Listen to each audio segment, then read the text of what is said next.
France has banned mobile phones in schools, and it's time we did the same in the UK. I admire the French.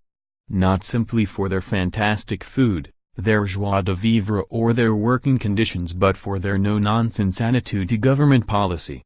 Never has this admiration been greater felt than when I heard they had banned mobile phones in school, and I hate mobile phones. Mobile phones are the bane of teachers' lives. They have been proven to distract people who are simply sitting near them, allow secret communication that enables bullying, and gets in the way of so much of the good work that can be achieved in schools.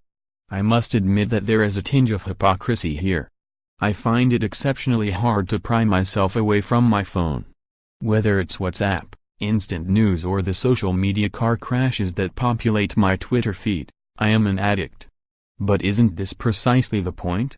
If us adults cannot focus with our phones so readily available to provide distractions from otherwise interesting or important matters, then how can we expect teenagers to?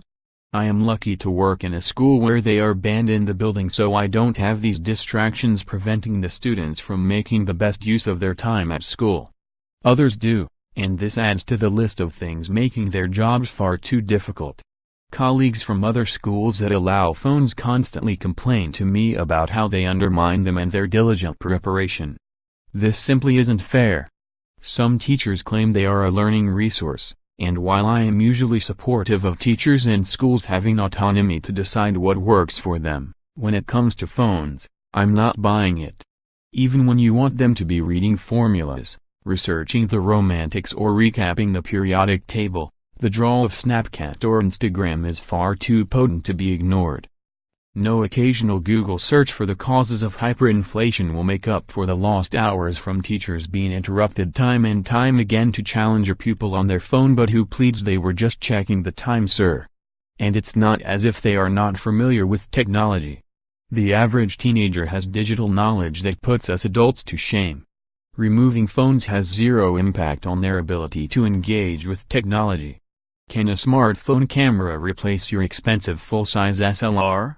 Experts identify 7 common password mistakes you're probably guilty of. You can now give unused mobile data to family members for free. Advocates of phones who argue it is about digital literacy are not only ignoring this but severely overstating the impact.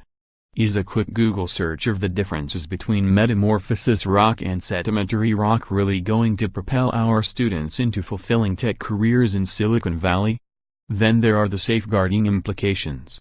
Schools need to be sanctuaries for some of the most vulnerable in society. In a world of internet trolls, of child groomers, and of gangs, giving young people a place where they're protected from this is not only desirable but our moral obligation. If phones hinder our central objective of keeping young people safe, then they simply have to go. So congratulations, France. Let's hope that British schools can be as courageous by removing their phone from the classroom. More, as a refugee, you can't do anything in the UK if you don't speak English. More, parents defend school that ban packed lunches for whole and gluten-free meals. More, students aren't actually lazy and don't spend all day in the pub.